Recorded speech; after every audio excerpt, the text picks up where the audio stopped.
A esquerda europea comezou o século XX organizada en grandes partidos e sindicatos de masas cun inmenso poder e unha ferra vontade revolucionaria.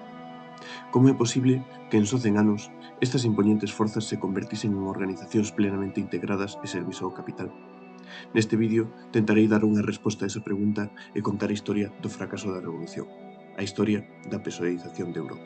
Para comprendela ben, é necesario comenzar por explicar de onde viña a tradición revolucionaria europea. A Revolución Francesa puxo patas arriba ao mundo. É certo que foi unha revolución burguesa, pero a necesidade da burguesía de aliarse coas clases populares provocou que, durante un corto período, estas se fixesen co poder. Estes elementos democráticos e populares aterraron sobremaneira a todas as clases acomodadas de Europa, mas tamén serviron como esperanza e horizonte emancipador para os elementos máis progresistas das sociedades do século XIX. As ideas liberais da Revolución Francesa extenderonse por toda Europa e xunto co xurdimento da Revolución Industrial, o consecuente auxe do poder económico da burguesía e o nacemento do proletariado urbano, formouse o cóctel ideal para que se dese unha auténtica época revolucionaria, que durou ata 1848. As revolucións desta época foron todas de carácter liberal, mais dentro delas se xestaba un compoñente de cada vez maior peso asociado ás clases populares. Estes sectores estiveron guiados ideolóxicamente sobre todo polos pensadores anarquistas Proudhon e Bakunin. Non me vou deter na súa doctrina, posto que o anarquismo pasou posteriormente por unha ruptura ideolóxica que fixo que o anarquismo do século XX tivese pouco que ver co do século anterior. A ideoloxía da que si vou falar, que tamén ten as súas orixes por estes anos, é a do socialismo científico. En 1848, a parte de levarse a cabo a Revolución Europea, Marx e Engels publicaron o texto fundacional do comunismo moderno, o Manifesto Comunista. O socialismo científico rexeitou as ideas do anterior socialismo, ao que denominou utópico e criticou duramente por non teorizar ningunha vía de chegada á sociedade socialista, limitándose a imaxinar un mundo mellor e apelando recurrentemente á bondade das clases altas. Contra isto, Marx afirma que o punto de partida preciso para todo movemento político racional é o análise científico da realidade. Este análise é o que ten como conclusión que no modelo de produción capitalista existen dúas clases sociais con intereses contrapostos, a burguesía e o proletariado. A relación dos individuos destas clases cos medios de produción os levan irremediablemente ao enfrontamento constante. Ao proletariado interésalle que o seu salario aumente, pero cada euro que vai ao seu bolsillo non acabará no do patrón. O burgués quere que os seus traballadores traballen para el o máximo tempo posible, pero cada minuto na fábrica é un menos de descanso, de familia ou ocio. O relevante de todo isto é que, se ben o interés da burguesía é recrudecer a explotación do proletariado, o interés do proletariado, entendido no seu conxunto, non é outro que a emancipación de toda a humanidade, como única maneira de mellorar as súas propias condicións de vida. Polo tanto, se a clase obreira se organiza para defender os seus intereses colectivamente e desborda o simple sindicalismo economicista, o que debe construir é un partido revolucionario que teña como obxectivo o fin da explotación capitalista mediante a socialización dos medios de produción e o establecemento dun control democrático da sociedade que se centre no benestar do conxunto da poboación e non na defensa de intereses económicos privados. O marxismo consolidouse a partir de 1971, coa experiencia da Comuna de París, como a forza hexemónica dentro do movemento obreiro.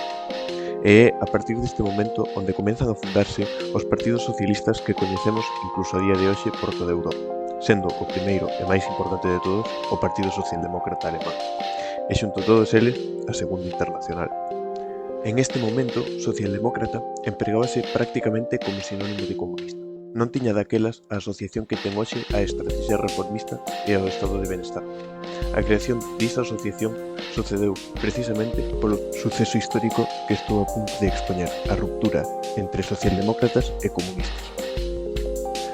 A primeira formulación e defensa de posicións reformistas chegou da pluma de Edward Einstein, que, cunha linguaxe marxista, defendeu que o capitalismo había cambiado e que, polo tanto, era necesario reevaluar a validez das posicións revolucionarias. Concluíu despois que estas xa non eran convenientes e que a estrategia do SPD, o Partido Socialdemócrata Alemán, debía ser a de acumular forza no Parlamento grazas ao aumento demográfico da clase obreira e impulsar coa súa forza reformas que mellorasen a vida das obreiras no capitalismo. A súa frase célebre, o movemento é todo, o obxectivo final non é nada, condensa bastante ben a súa renuncia á superación do capitalismo, a revolución e o seu conformismo con manter un partido potente e con influencia. A resposta a estas teorías elaborou Rosa Luxemburgo, que, mediante argumentos económicos, xustificou teóricamente a vixencia da necesidade da revolución no seu libro Reforma ou Revolución. Mais isto non rematou a controversia, senón que dividiu aos partidos socialistas entre os partidarios de estrategia revolucionaria ou a reformista. Foi neste momento que Karl Kautsky situouse no centro, unha posición política equidistante entre un e outro bando. Ese posicionamento é moi relevante, debido a que Kautsky era considerado o mellor teórico marxista dende a morte de Engels e tiña unha posición preponderante na Segunda Internacional. O descontento da ala esquerda dos partidos socialistas acentuouse fortemente en 1914, cando o Centrum posicionouse a favor dos esforzos bélicos das súas respectivas nacións ante o estalido da Primeira Guerra Mundial. O Partido Obrero Socialdemócrata Ruso se atopaba dividido en dúas correntes, os bolcheviques e mencheviques. Estes últimos adheríronse a esta estrategia da Segunda Internacional. Os bolcheviques, encabezados por Lenin, a rexeitaron e teorizaron que se debía empregar o descontento xerado pola miseria da guerra para transformar a guerra imperialista en guerra civil revolucionaria e levar así a clase obreira ao poder. O éxito desta estrategia axitou o tabuleiro de xogo no resto de Europa. As alas esquerdas e pro-bolchevique dos distintos partidos da Segunda Internacional romperon cas súas matrices, crearon os partidos comunistas e agrupáronse en torno á Terceira Internacional. Ademais, vigorizados pola victoria rusa, a clase obreira europea lanzouse nunha onda revolucionaria masiva que pretendía internacionalizar a revolución bolchevique, con exemplos como a revolución espartaquista en Alemanha ou a toma das fábricas polos concellos obreiros italianos. Foron aqueles anos os máis fortes tamén do anarquismo, renovado agora con tendencias fortemente influenciadas polas análises económicas de Marx, como o anarcocomunismo ou o anarcosindicalismo. Contaron con importantes figuras teóricas como Kropotkin, fortes organizacións como a CND e grandes movementos revolucionarios como o Territorio Libre ucraniano.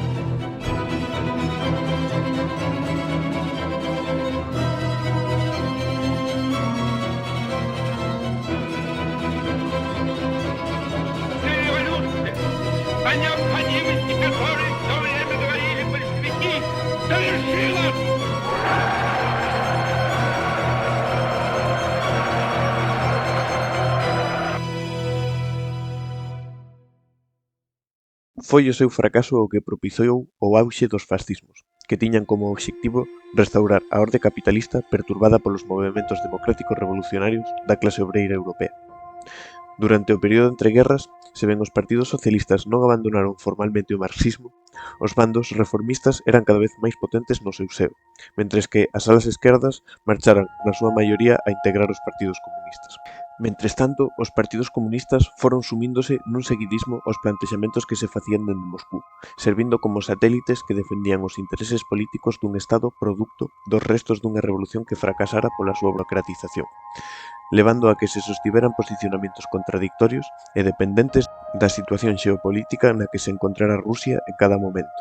En 1936 estalou a Guerra Civil Española e xunto a ela a Revolución Española, que se considera a última revolución obreira tradicional. A República sobreviviu só grazas a que o goberno permitiu que o proletariado se armase, e ao ser este o que foi capaz de repeler o golpe de estado fascista, foi este o que conseguiu o poder no territorio republicano. En consecuencia, socializáronse boa parte dos medios de produción de España, sobre todo en Aragón e Cataluña, pero pronto comezou unha disputa polo poder entre a CNT, que abogaba por continuar coas socializacións e compaxinar a victoria bélica coa revolución, e o PCE, que gañaba influencia a pasos axigantados grazas ás súas conexións ca URSS, que abogaba por reverter as socializacións ata acabar coa guerra para tratar de obter axuda militar de Francia e Inglaterra. O PCE gañou a batalla polo poder no bando republicano, pero a axuda nunca chegou e Franco gañou a Guerra Civil. Tras a Segunda Guerra Mundial, o movemento comunista continuou coa fragmentación que comenzara uns anos antes, desligándose en ideoloxías como o trotskismo, o comunismo de consellos, o maoísmo ou o comunismo de ultraesquerda, ao tempo que ia perdendo forza paulatinamente. Aínda así, A ameaza que supoñía o comunismo para a burguesía europea posibilitou que se levasen a cabo medidas que tiñan como obxectivo educar as masas na fidelidade ao capitalismo. A parte dun enorme aparato de propaganda anticomunista, elaborouse, en parte grazas á presión dos sindicatos masivos que todavía existían, unha política que potenciou a creación dun estado de benestar, que garantizase unha redistribución da riqueza e un bo nivel de vida para todo o mundo.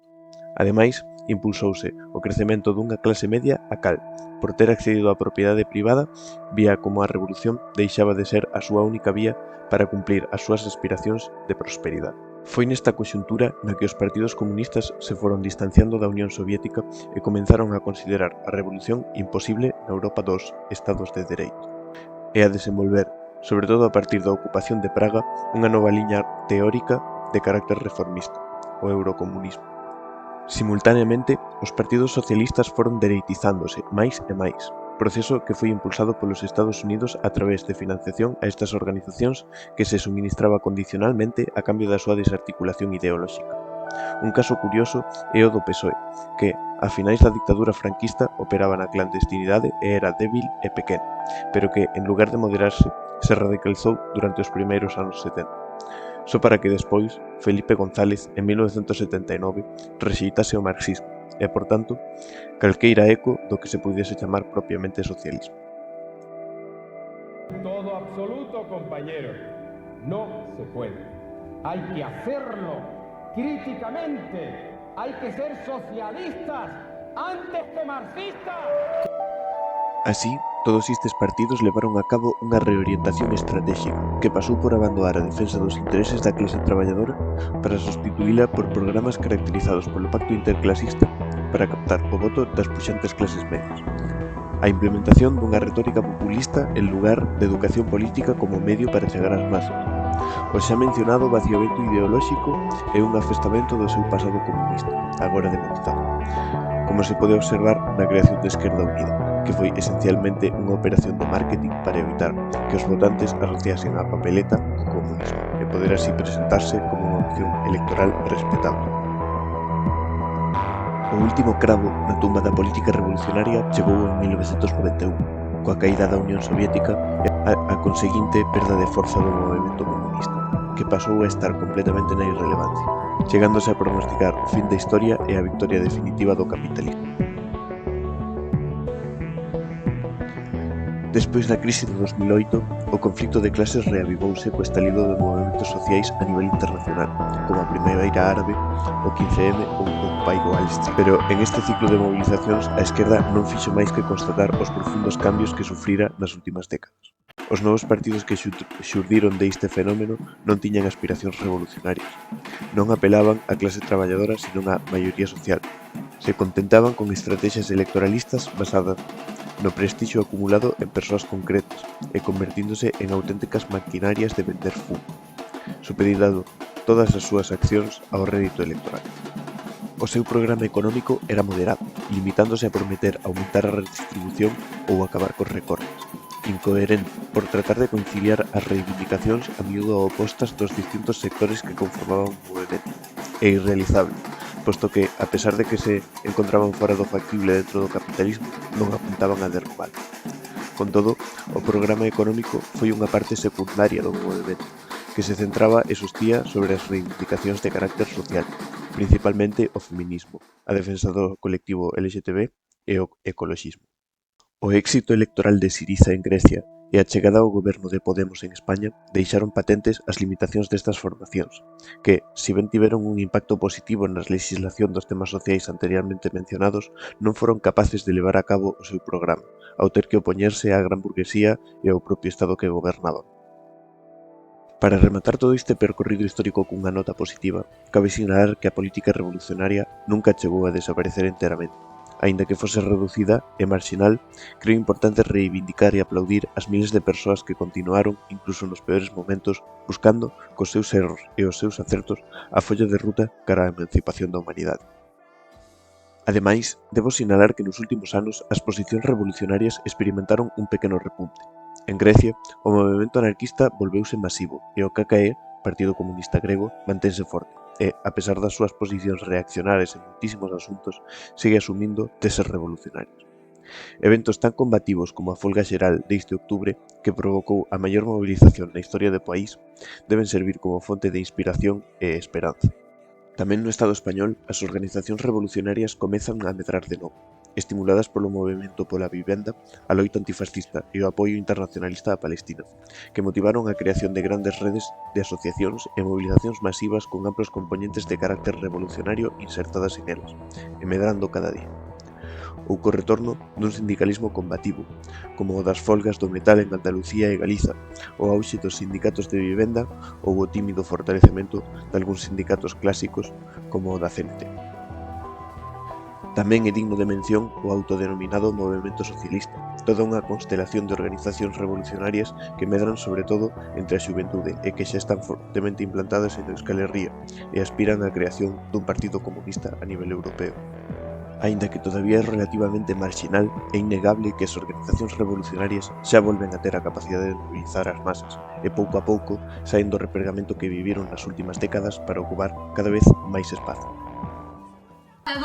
A unir-se a la lluita, a organitzar-se per la revolució, que els carrers s'inundin de proclames socialistes i estenem la mà a totes les que no accepteu restar impassibles davant l'horror, a totes les que no us resigneu i esteu disposades a reconstituir un moviment revolucionari, perquè la lluita contra la reacció i el feixisme és la lluita contra el capitalisme.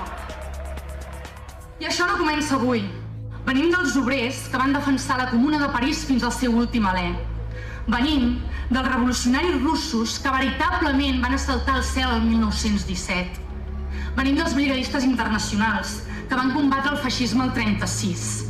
Venim dels nostres germans i germanes palestines, on avui la seva resistència ens recorda què és la dignitat. I també venim de tots aquells que van perdre la vida en mans del monstre del feixisme, de Guillem Agulló, de Carlos Palomino, de Yolanda González, de Lucrecia Pérez, de Pablo Fisas, de Clement Mèric, assassinat una pallissa un 5 de juny fa 12 anys, i de tants altres.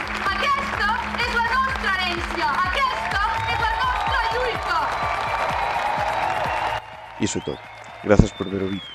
Non podo rematar de outra maneira que non sexa animándote a organizarte e loitar, onde sexa, na asamblea do teu barrio, nun sindicato, nun movemento por Palestina ou na organización que máis te guste. Xa é hora de decidir o noso futuro.